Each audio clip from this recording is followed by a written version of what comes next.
Pueden tomar su lugar, hermanos.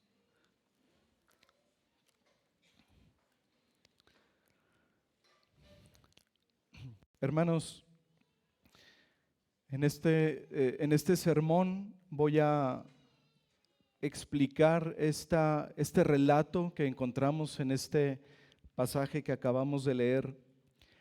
Pero este pasaje, hermanos, tiene dos pasajes paralelos que se encuentran en el Evangelio de Mateo y en el Evangelio de Marcos. De manera, hermanos, que voy a ir explicando este pasaje y voy a ir citando los pasajes paralelos para que podamos tener una visión completa de lo que ocurrió en este acontecimiento del Señor Jesús y sus discípulos. Y al final, hermanos, veremos tres doctrinas con tres aplicaciones para nuestras vidas de este pasaje. La última ocasión, hermanos, vimos que el Señor Jesucristo multiplicó esos 5 panes y esos 2 pececillos que tenían disponibles para alimentar a toda esa gran multitud que seguía al Señor. Pero ese milagro, hermanos, que conocemos como la alimentación de los 5,000, ese milagro no fue comprendido completamente ni correctamente por la multitud.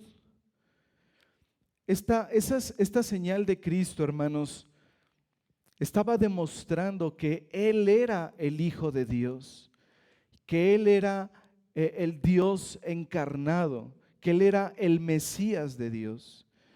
Sin embargo, la multitud solo vio en Jesús a ese profeta prometido por Moisés, que podía satisfacer todas sus necesidades de salud, todas sus necesidades alimentarias, y que podía ser ese libertador terrenal, ese libertador de ese imperio romano en el que estaban. Y es por eso que el apóstol Juan nos dice que la multitud quiso convertirlo en su rey terrenal. Miren lo que dice Juan 6, versículos 14 y 15. Aquellos hombres entonces, viendo la señal que Jesús había hecho, dijeron: este verdaderamente es el profeta que había de venir al mundo. Pero entendiendo Jesús que iban a venir para apoderarse de él y hacerle rey, volvió a retirarse al monte él solo. Vemos que esa multitud que seguía al Señor no comprendió espiritualmente que esa señal que había hecho el Señor Jesucristo, ese milagro maravilloso de multiplicar el pan y los peces, estaba demostrando que Él era el Mesías. Pero hermanos, los discípulos no estaban mejor informados. Marcos nos dice que ellos no habían entendido la señal del Señor Jesús. Literalmente dice, ellos no entendieron, no habían entendido acerca de los panes. No habían entendido el propósito del por qué el Señor había hecho ese milagro. Sabían que Jesús había hecho esa señal prodigiosa, pero no comprendieron su significado. Y para cortar de raíz cualquier acción política de parte de la multitud, el Señor Jesucristo hizo que sus discípulos subieran a una barca y cruzaran el mar de Galilea hasta Betsaida. Ahora, hermanos, tanto Mateo como Marcos dejan muy claro que el Señor Jesucristo obligó a sus discípulos a subir a esa barca. Y ahorita vamos a entender por qué, hermanos. No les dejó otra opción a sus discípulos. El Señor Jesús quería que sus discípulos se marcharan por 2 razones. Una, para que él pudiera despedirse por sí mismo de esa multitud. Dice en Mateo 14:22, enseguida Jesús hizo a sus discípulos entrar en la barca e ir delante de él a la otra ribera, entre tanto que él despedía a la multitud. Él era a quien la multitud estaba viendo como ese profeta, a quien la multitud querían convertirlo en su rey terrenal. Así que él mismo tenía que decirle a esa multitud que no era así y que no iba a ser así. El Señor Jesús necesitaba calmar y corregir personalmente las esperanzas políticas de esa multitud que quería tenerlo como rey por su conveniencia. Y en segundo lugar, hermanos, la otra razón por la que el Señor Jesucristo hizo que sus discípulos subieran a esa barca es porque el Señor necesitaba tener tiempo de oración con su Padre Celestial. Dice en Mateo 14:23, despedida la multitud, subió al monte a orar aparte, y cuando llegó la noche estaba allí solo. Jesús subió a esa montaña junto al mar para tener un tiempo solo para orar con su Padre Celestial. Y los discípulos, por otro lado, subieron a la barca y comenzaron a remar. Ahora, hermanos, dice en Juan 6, versículos 16 y 17. Leamos. Juan 6, versículos 16 y 17. Dice, al anochecer, descendieron sus discípulos al mar y entrando en una barca, iban cruzando el mar hacia Capernaum. Estaba ya oscuro y Jesús no había venido a ellos. ¿Por qué? Porque se encontraba en la montaña orando a solas. Hermanos, los tres evangelios, Mateo, Marcos y Juan, enfatizan que el Señor Jesucristo estaba solo en esa montaña orando y que los discípulos habían navegado sin Él. Hay un énfasis en esto, hermanos. Nosotros sabemos que el Señor Jesucristo solía retirarse a orar, que oraba por largas horas, solía hacerlo solo, se apartaba de las multitudes, se apartaba de sus discípulos y especialmente, hermanos, lo hacía después de acontecimientos importantes como este. Después de la alimentación de los 5,000, el Señor se retira para orar. Siempre que las multitudes podían haber provocado una crisis, el Señor Jesucristo tendía a apartarse de ellos para orar. En uno de los primeros relatos de los evangelios, Jesús había sanado a muchos en Capernaum, había sanado a muchos de diversas enfermedades, incluso de posesiones demoníacas. Y después de esto, el Señor se fue a un lugar desolado y oró. Al final de su ministerio, después de la última cena, el Señor Jesucristo se fue a ese jardín del Getsemaní y oró. Se fue ahí con el propósito de tener comunión con Dios, de buscar la ayuda de su Padre para ser fortalecido. Como verdadero hombre, el Señor necesitaba ser fortalecido por el Espíritu y por la oración, y por eso pasaba muchas horas en comunión con su Padre Celestial. Y en esta ocasión, hermanos, el Señor Jesucristo pasó entre 6 y 8 horas en oración, prácticamente toda la noche, pidiendo no solamente por Él mismo, sino también por sus discípulos. Las oraciones que encontramos en la Escritura de Cristo muestran que Él suplicaba regularmente por los demás, particularmente por sus discípulos. Y Marcos nos dice que mientras El Señor Jesucristo estaba en la montaña, sumido en la oración durante la última parte de la noche. Dice Marcos que él vio que sus discípulos avanzaban en el mar con dificultad. Dice en Marcos 6:48, y viéndoles remar con gran fatiga, porque el viento les era contrario, cerca de la cuarta vigilia de la noche vino a ellos. Ahora, hermanos,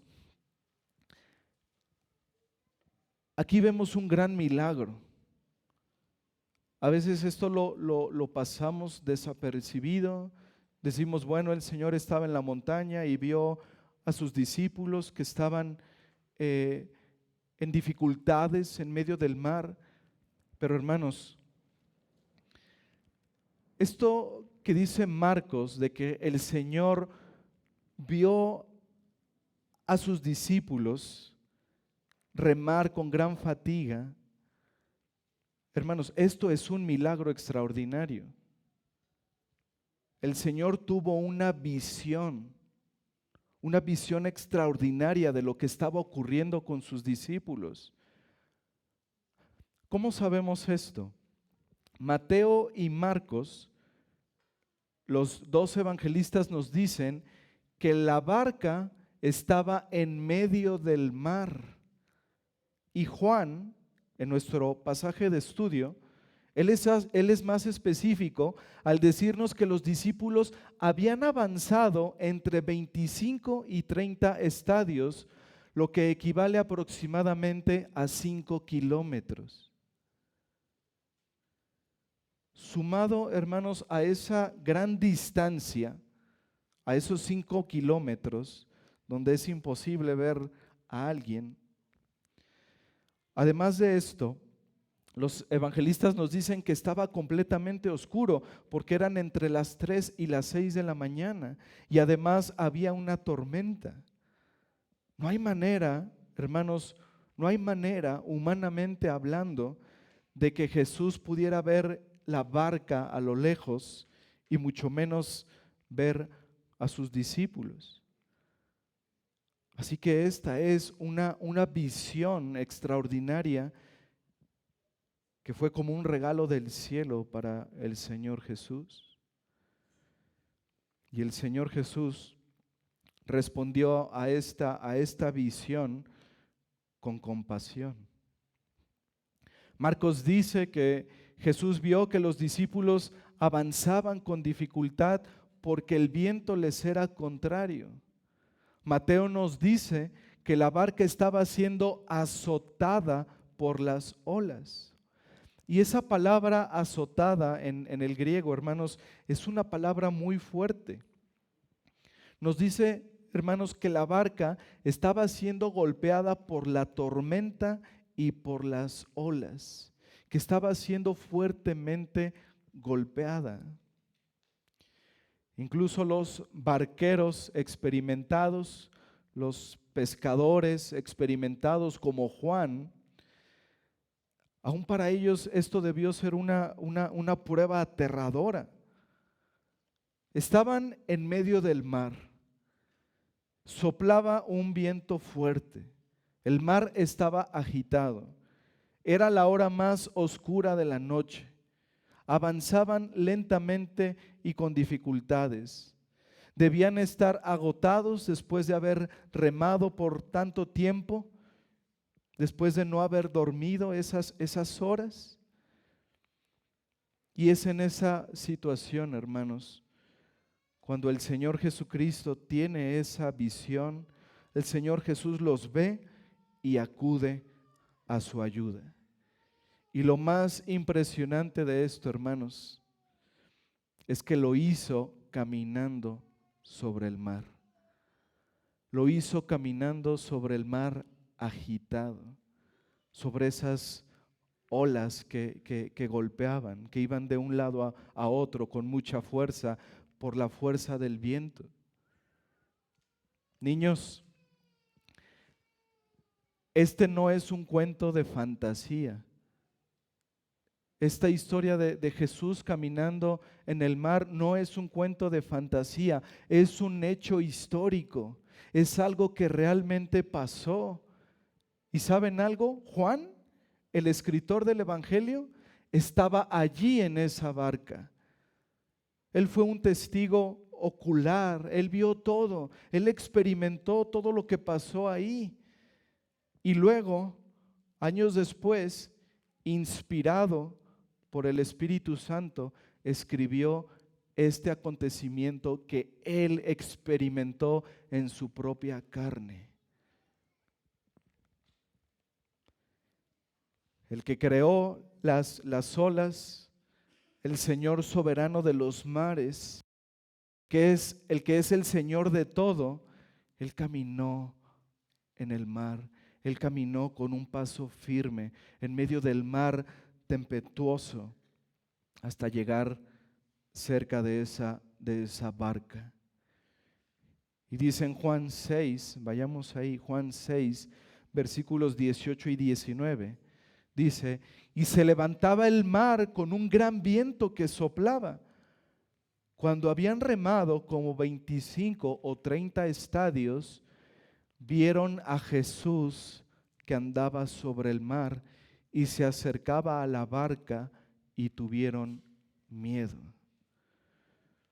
Vemos aquí, hermanos, que los discípulos, al ver a lo lejos a alguien caminando, eso no los tranquilizó.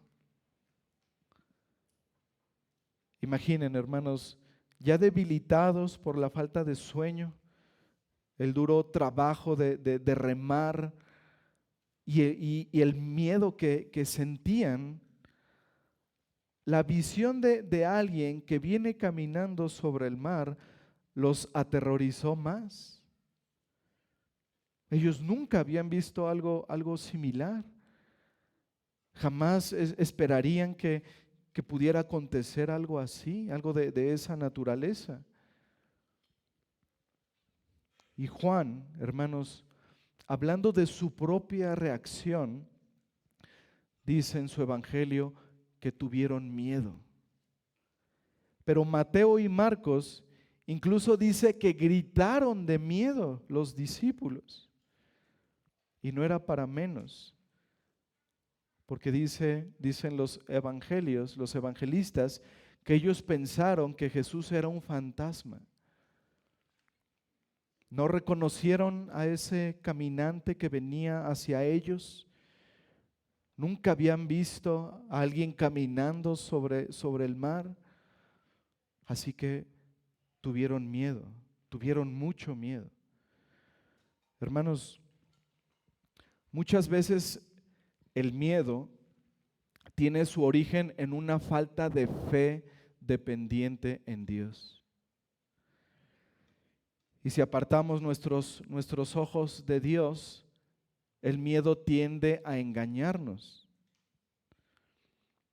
El miedo tiende a presentarnos un cuadro ficticio de algo que no es, o de algo que no va a pasar.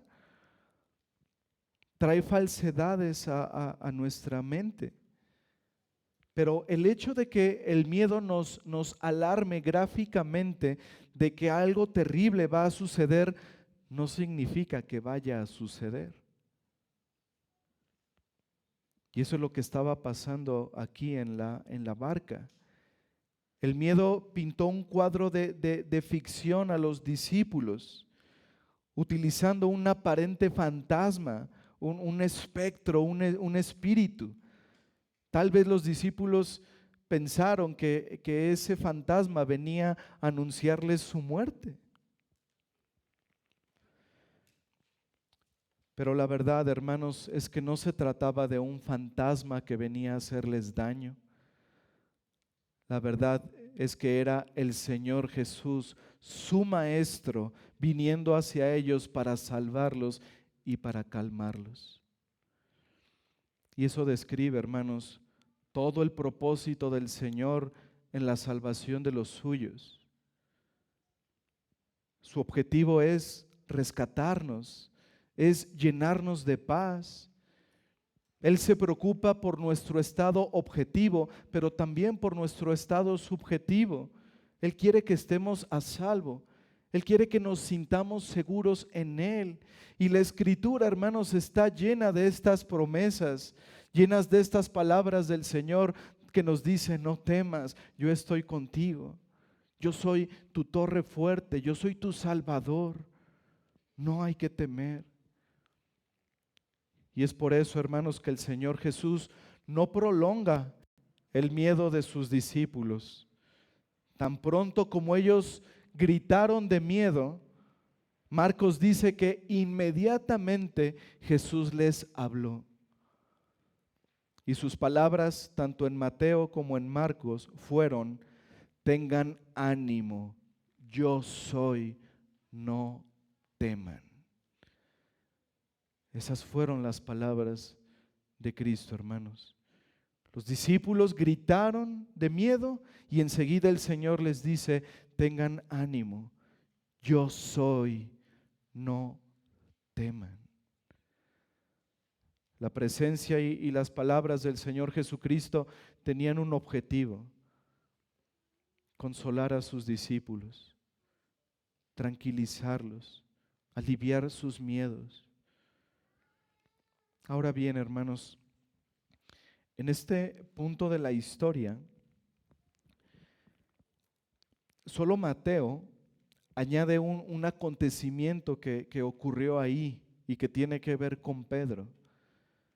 Después de que el Señor les dice: tengan ánimo, yo soy, no teman, Pedro responde a esas palabras de consuelo. Acompáñenme a Mateo, por favor, en el capítulo 14.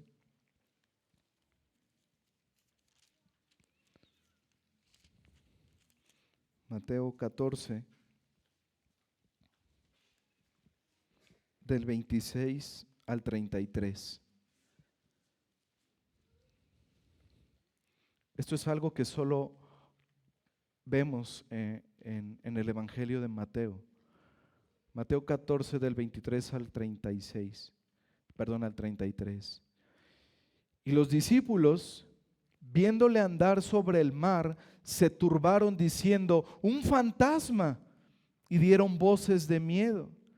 Pero enseguida Jesús les habló diciendo: tened ánimo, yo soy, no temáis. Entonces le respondió Pedro y dijo: Señor, si eres tú, manda que yo vaya a ti sobre las aguas. Y él le dijo: ven. Y descendiendo Pedro de la barca, andaba sobre las aguas para ir a Jesús. Pero al ver el fuerte viento, tuvo miedo, y comenzando a hundirse, dio voces diciendo: Señor, sálvame. Al momento Jesús extendió la mano, asió de él y le dijo: hombre de poca fe, ¿por qué dudaste? Y cuando ellos subieron en la barca, se calmó el viento. Entonces los que estaban en la barca vinieron y le adoraron diciendo: verdaderamente eres Hijo de Dios. Vemos aquí, hermanos, que Pedro caminó sobre el agua hasta que apartó sus ojos del Señor Jesús. Puso su mirada en la tormenta, quitó sus ojos del Señor y comenzó a hundirse. ¿Entiendes el mensaje, hermano? No apartes tu mirada de Cristo. Nunca apartes tu mirada de aquel que te cuida, de aquel que te guarda. No la apartes. No pongas tu mirada en las circunstancias. No pongas tu mirada en los problemas. No pongas tu mirada en las cosas que son imposibles para los hombres. Confía en el Señor. Confía en el Dios creador y sustentador de todas las cosas. Él tiene el poder para hacer lo que para nosotros es imposible. No quites tu mirada de Él, hermano. Y el Señor Jesús, cuando ve que Pedro se está hundiendo y le dice, Señor, sálvame. Una vez más, hermanos, el Señor reacciona de manera inmediata, extiende su mano y lo rescata. Entonces los discípulos, dice Mateo, vinieron a Cristo y le adoraron. Y aquí, hermanos, aquí siguieron varios milagros más. Ya hemos visto algunos, pero siguieron algunos milagros más. Primero, hermanos, tan pronto como Cristo sube a la barca con Pedro, dice Mateo que la tormenta acabó de manera inmediata, de manera sobrenatural. Y antes de esto, dice Marcos, que los discípulos se asombraron en gran manera.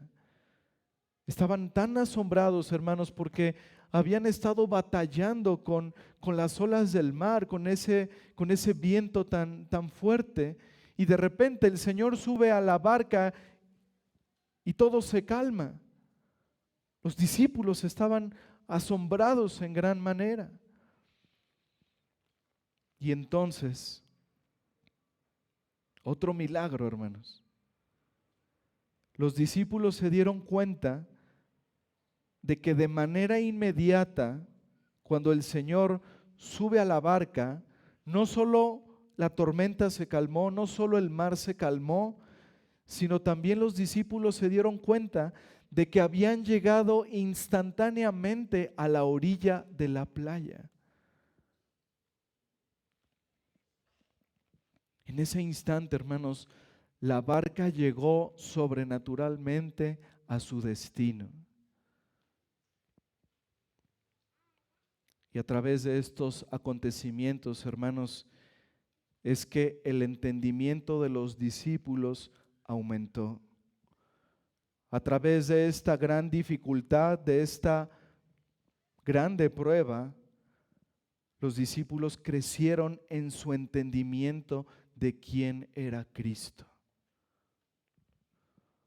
Mateo registra, como acabamos de leer, que todos los discípulos, todos los que estaban en la barca, se acercaron al Señor y le adoraron diciendo, verdaderamente eres Hijo de Dios.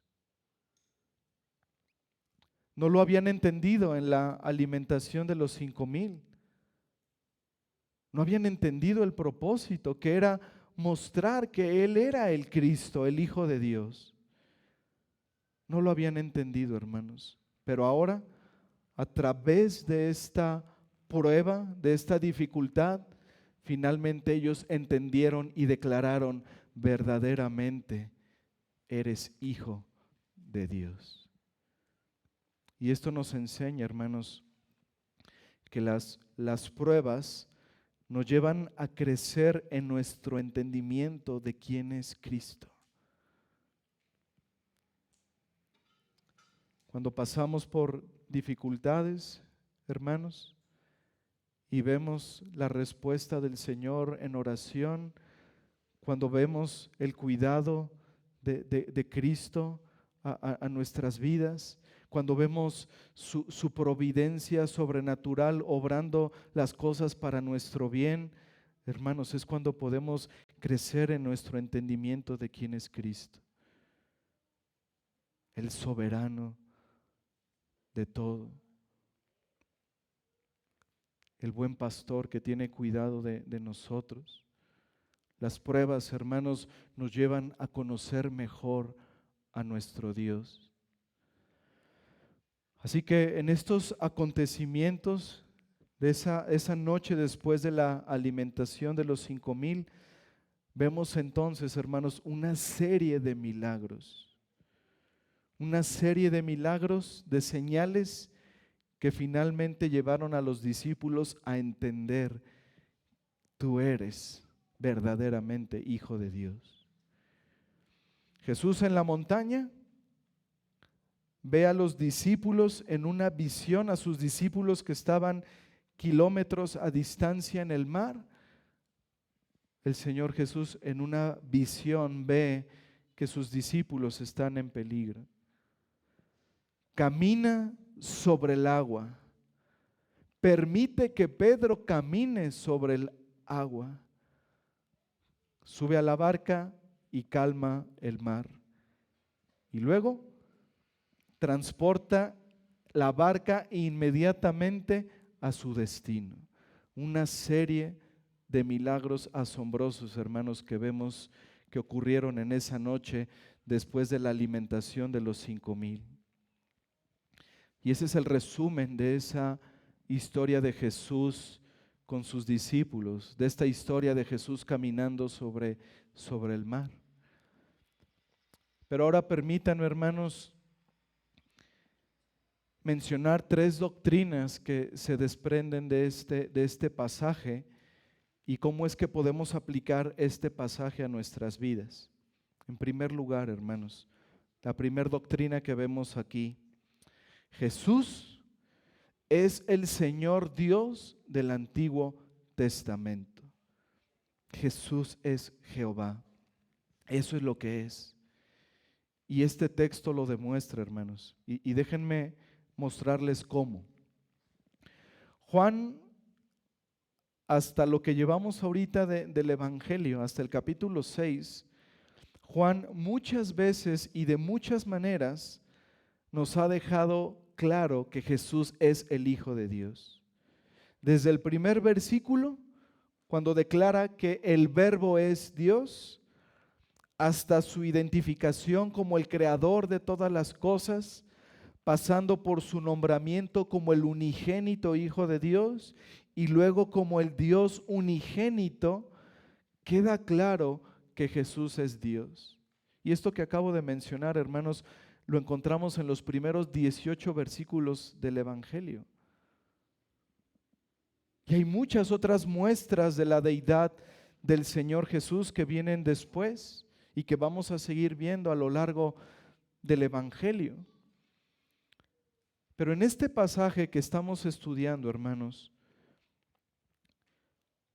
Juan muestra la divinidad de Jesús, su deidad, mostrando acciones y palabras de Cristo que coinciden con lo que hace Jehová Dios en el Antiguo Testamento. Y permítanme darles algunos ejemplos, hermanos. Acompáñenme al libro de los Salmos.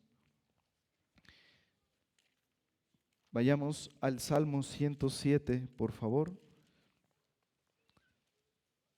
Salmo 107. Aquí el Señor describe la bondad, su bondad al salvar a su pueblo en diversas dificultades. Este salmo aquí se nos dan muchos casos específicos de cómo el Señor salva a su pueblo en diversas circunstancias, pero en los versículos del 23 al 31 se describe de manera muy particular, hermanos, el caso de hombres en barcos en el mar. Hermanos, la narrativa de este salmo parece ser una alusión a nuestro pasaje que estamos viendo en Juan capítulo 6. Miren, escuchen con atención Salmos 107, versículos del 23 al 31 y asociémoslo con lo que hemos escuchado hasta ahorita en nuestro pasaje de estudio.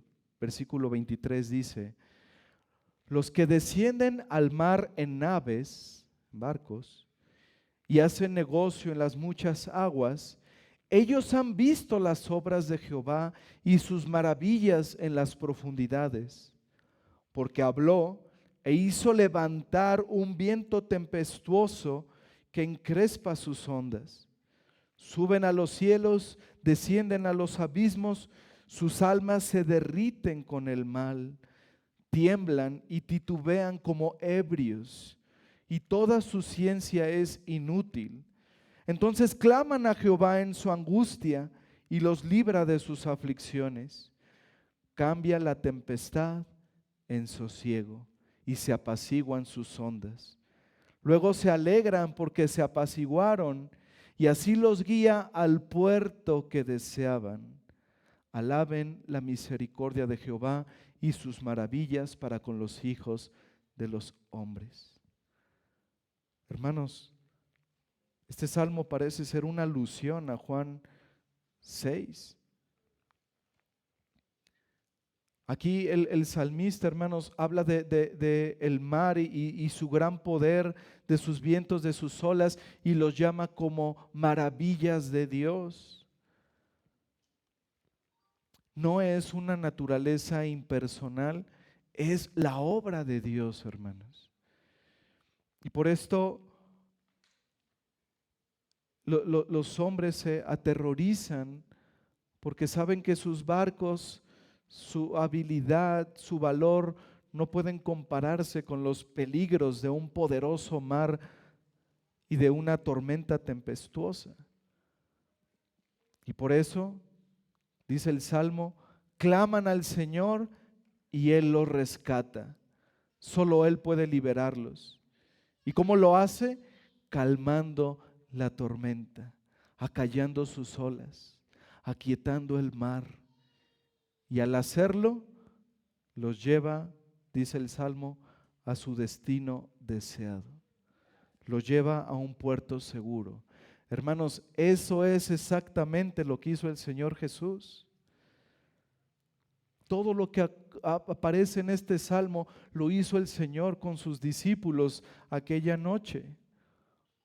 Oyó el clamor de los suyos en el mar y rápidamente fue a rescatarlos.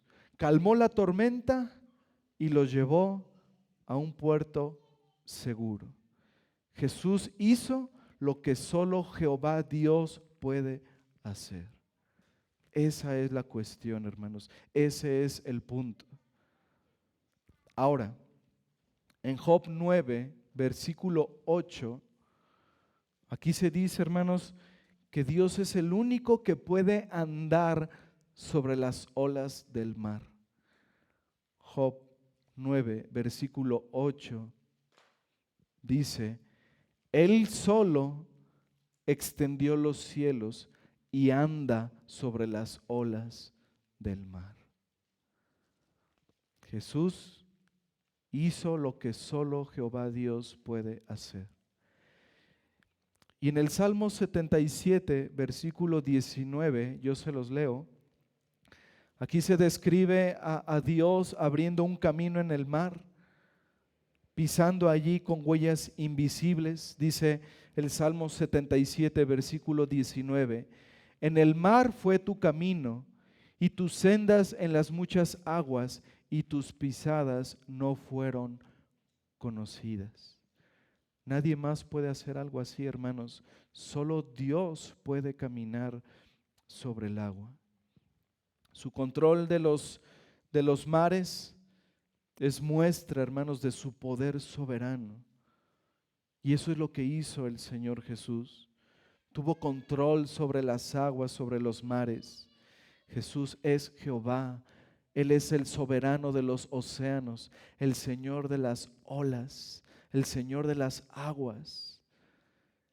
Él es el Rey, hermanos, de toda la creación. Él es el creador y es su sustentador.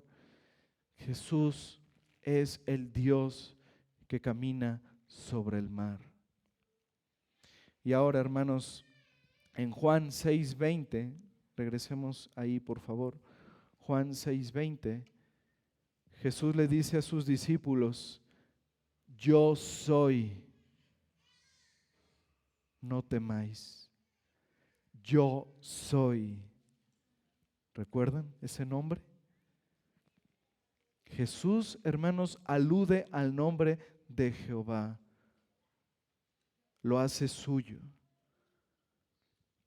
Dirigiéndose a sus discípulos asustados, les dice, yo soy. Estas palabras, hermanos, de Cristo, no solo fueron para decirles, aquí estoy, no teman, no. Él usa este nombre del Dios del pacto. Esta frase, hermanos, que ocupa un lugar central en la identificación de Jesús como Dios. Yo soy. Y eso es lo que aprendieron sus discípulos. Al final de esta prueba dijeron, verdaderamente eres hijo de Dios. verdaderamente eres Dios. El que se reveló con este nombre en una zarza ardiente a Moisés es el que se revela aquí a sus discípulos en medio de la tempestad. Los consuela diciéndoles que Él es Jesús, que Él es Jehová, que Él es el Dios eterno.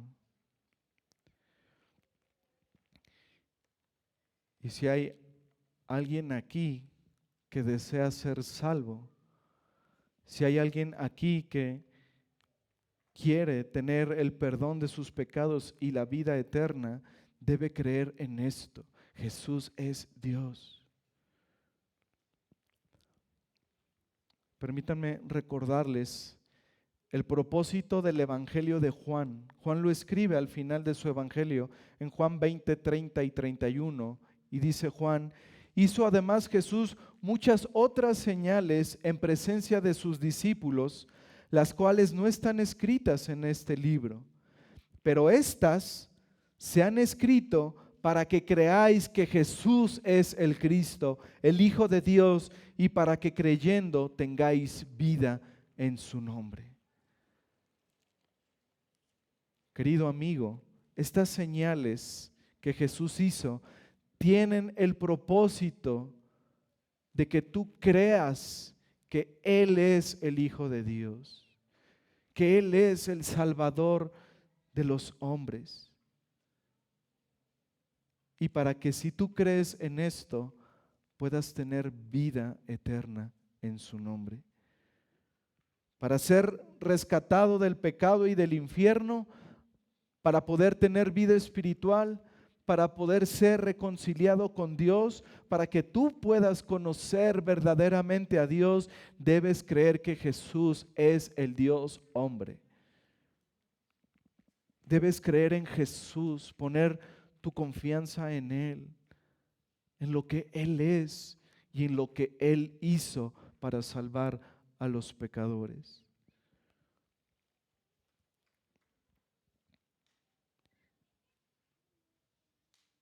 Debes creer en que este Jesús, el Rey soberano del universo, el que tiene el control sobre su creación, el que tiene dominio sobre los mares, sobre sus olas, sobre el viento,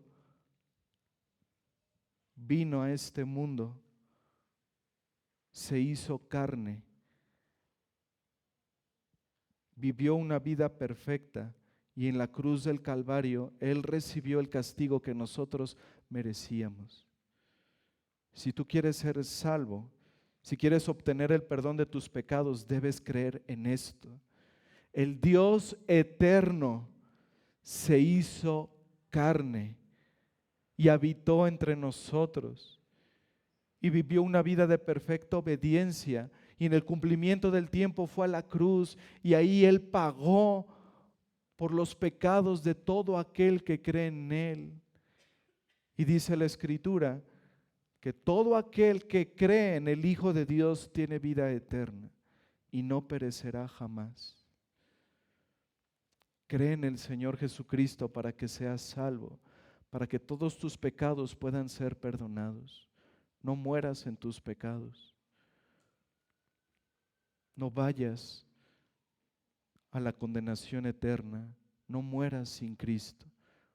Hoy puede ser el día de tu salvación. Arrepiéntete y cree en Él. Nadie más puede salvarte. Esa es nuestra primera doctrina y nuestra primera aplicación. La siguiente es: Jesús era un hombre verdadero que necesitaba oración. Jesús era un hombre verdadero que necesitaba la oración. Hermanos, las oraciones de Jesús no se hicieron solo para que fuera un ejemplo para nosotros, de que nosotros las necesitamos, sino que Él realmente, hermanos, necesitó la oración.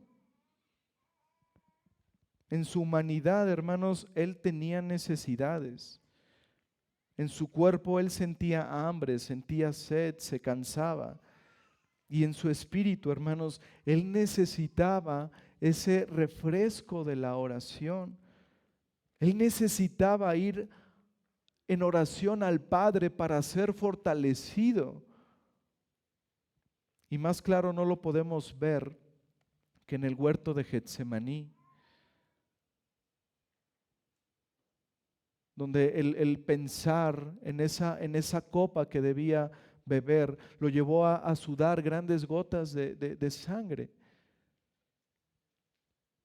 donde luchó, hermanos, con querer hacer su voluntad, pero fue fortalecido por el Señor a través de la oración, a través de ángeles que el Señor envió para que finalmente nuestro Señor Jesucristo dijera: pero no se haga mi voluntad, sino la tuya.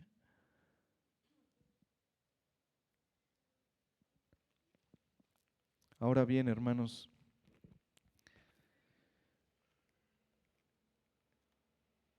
vemos constantemente en los evangelios que la oración sostuvo al Señor para completar su obra. Y como un hombre perfectamente justo, sus oraciones siempre fueron escuchadas y siempre fueron respondidas. En este relato, él oró después de un largo día de enseñanza y de milagros. Y la necesidad más inmediata que sintió, hermanos, pudo haber sido la tentación externa de esa gente que quería convertirlo en rey. Qué gran manera de poder evitar la cruz, ¿no? Ahí estaba todo listo, todo fácil. Fue la manera en que el diablo lo había tentado en el desierto, diciéndole que él podía ser Señor de todo. Pero él nunca cedió a las tentaciones. Él fue tentado, dice el autor de Hebreos, en todo según nuestra semejanza, pero sin pecado, porque siempre obtuvo victoria nuestro Señor. Y es lo que el Señor enseñó a sus discípulos: orad para no entrar en tentación. Oren para que tengan victoria. Esta doctrina, hermanos, nos lleva a una aplicación obvia. Si el hombre perfecto, Jesús, necesitó oraciones para luchar contra la tentación y para completar su obra, para llegar hasta la cruz, ¿cuánto más nosotros necesitamos ser hombres y mujeres de oración? ¿Cuánto más, hermanos, necesitamos la oración nosotros a causa de nuestro pecado, a causa de nuestra debilidad? Debemos orar por fortaleza, por sabiduría, por gracia, que el Señor nos ayude a completar nuestro llamado como pastores, como miembros de la iglesia, como ciudadanos, como padres, como hijos, como trabajadores. Y la lista puede seguir, hermanos. Si Jesús oró, nosotros debemos orar. Si el Señor Jesús oró constantemente, nosotros debemos orar de la misma manera. Que Dios nos ayude en esto, hermanos. Él es nuestro ejemplo supremo. Necesitamos ser hombres y mujeres de oración. Y en último lugar, la tercera doctrina y la tercera aplicación: Jesucristo está siempre presente con su pueblo para rescatarlo y consolarlo. Jesucristo está siempre presente con su pueblo para rescatarlo y consolarlo. Ahora, aquí a primera vista, esta afirmación puede ser contradictoria. Alguien puede decir: pastor, ¿leímos la misma historia? ¿No ve que el Señor Jesús estaba solo en una montaña y los discípulos estaban solos navegando en medio del mar? Y yo diría: Sí, pero en realidad es peor que esto. Porque aunque Juan no nos lo dice,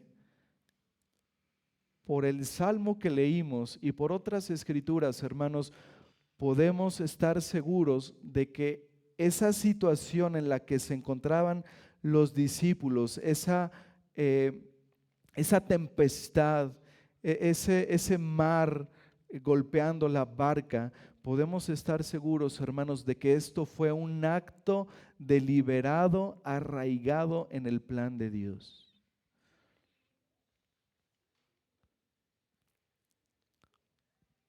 En otras palabras, esa fue una prueba que el Señor mismo determinó, no solo que permitió, determinó para sus discípulos. ¿Quién mandó, hermanos, a que las olas agitaran de esa manera? ¿Quién es el dueño del viento? ¿Quién manda, como dice el himno, que los vientos, ¿qué dice? Que los vientos no agiten tempestad. Gracias, hermano. Dios, Cristo, hermanos, fue algo deliberado. La separación de Jesús con sus discípulos, hermanos, fue intencionada. ¿No dijimos al principio que tanto Marcos como Mateo dicen claramente que el Señor obligó a sus discípulos a subir a la barca? Todo esto fue deliberado por Él, hermanos. Pero hay dos verdades que también hay que recordar. Primero, esta separación física de Jesús con sus discípulos fue para el bien de ellos. Fue algo temporal y fue para su bien. Esta difícil prueba, hermanos, les enseñó a los discípulos que Jesús era el Señor de toda la creación, que Él es el soberano de todas las circunstancias. Hermanos, Él es Señor de toda circunstancia. Él es el Rey soberano de toda situación. Por lo tanto, Él está presente en todo momento.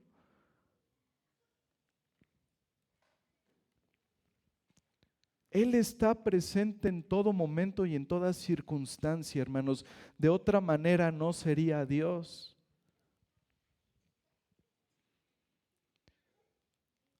A través del poder de Cristo sobre la tormenta, los discípulos aprendieron de una manera más profunda que Él era verdaderamente el Hijo de Dios. Así que podríamos resumirlo de esta manera, hermanos. El distanciamiento temporal entre Jesús y sus discípulos fue para que su fe aumentara. Su fe, hermanos, no hubiera aumentado sin esta prueba. Dice el apóstol Pedro en su primera carta, en el capítulo 1, versículo 7, para que sometida a prueba vuestra fe, mucho más preciosa que el oro, el cual, aunque perecedero, se prueba con fuego, sea hallada en alabanza, gloria y honra cuando sea manifestado Jesucristo. ¿No es lo que pasó en la barca, hermanos? ¿En qué terminó todo? En alabanza, gloria y honra al Señor Jesucristo. Porque su fe fue probada, su fe fue pulida. El Señor le dijo a Pedro, hombre de poca fe, pero a través de todo esto que ellos vieron, su fe creció y dijeron, no hay duda de que Él es el Hijo de Dios.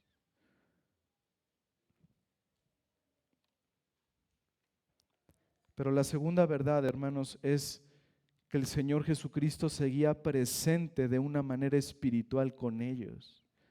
Él siempre estuvo presente de manera espiritual con sus discípulos. En su oscuridad, en su temor, Aunque el Señor Jesús no estuvo en un principio físicamente con ellos, sí lo estuvo espiritualmente. Él estaba orando por ellos, hermanos. Él los vigiló con amor. Él estuvo listo para intervenir en el momento adecuado. Y su verdadero corazón hacia ellos se reveló cuando les dijo: no temáis, no tengan miedo, yo soy. Todo verdadero creyente tiene pruebas, tribulaciones, noches oscuras del alma, mares tormentosos de la vida, y a veces viene el temor, y ese temor nos hace pensar en cosas que quizá nunca van a pasar. El temor nos hace ver un cuadro ficticio de cosas que no son reales, cosas que nos amenazan, dudas, incertidumbres, miedos. Pero por eso el Señor, hermanos, nos ha dejado este relato, para que no nos olvidemos de poner nuestra mirada en Cristo y no en las circunstancias. Para que no nos olvidemos de poner nuestra mirada en aquel que todo lo puede y en aquel que está dispuesto a ayudarnos, en aquel que nos cuida, en aquel que en medio del valle de sombra de muerte está con nosotros. Y nos ha dejado preciosos pasajes como el del Salmo 46. Acompáñenme ahí, hermanos, por favor. Salmo 46.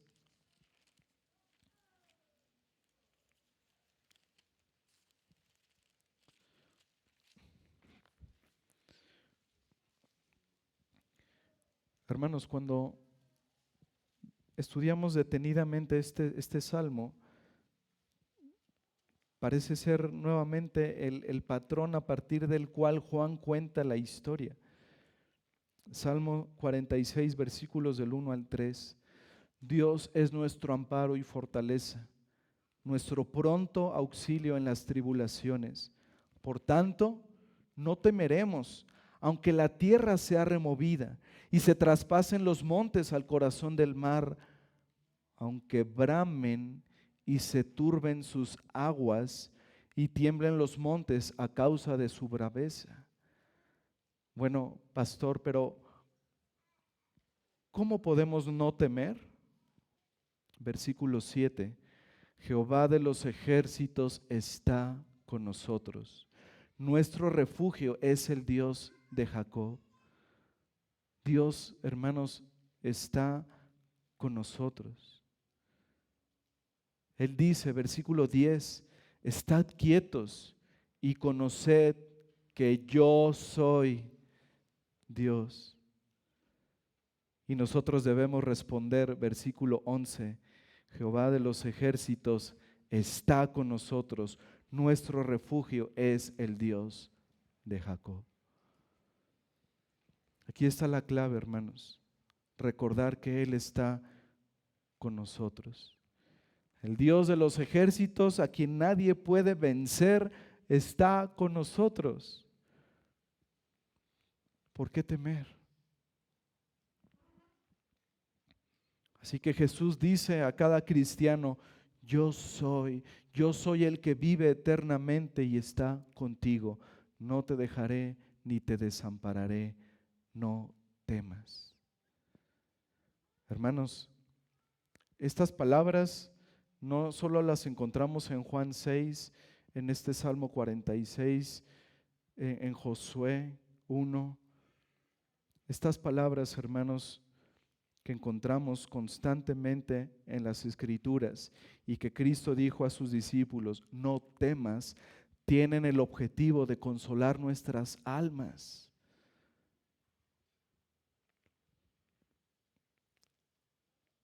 Porque las encontramos, hermanos, a lo largo de toda la Escritura.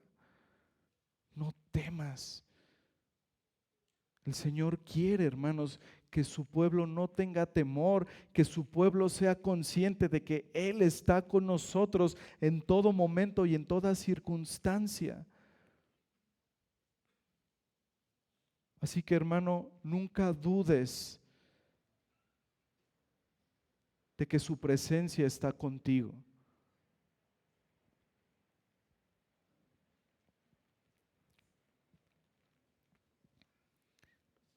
Recuerda, Cristo está presente contigo tanto para rescatarte como para consolarte.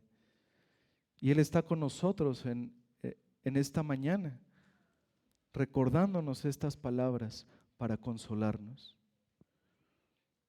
Nunca estamos ausentes de Él, hermanos, nunca. Y no hay problema demasiado fuerte para Él. Si Él puede calmar las olas, ¿qué puede haber imposible para Él, hermanos?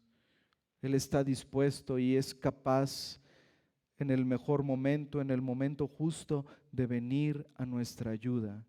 Él es nuestro pronto socorro. Así que no hay necesidad de estar temerosos, ansiosos, llenos de dudas, o actuar como si Dios no pudiera resolver nuestro problema, o como si no le importara, o como si estuviese Él demasiado lejos. Hermanos, tengamos valor, glorifiquemos a Dios confiando siempre en Él. Que Él sea glorificado, hermanos. Él es digno de toda nuestra confianza. Amén. Oremos, hermanos.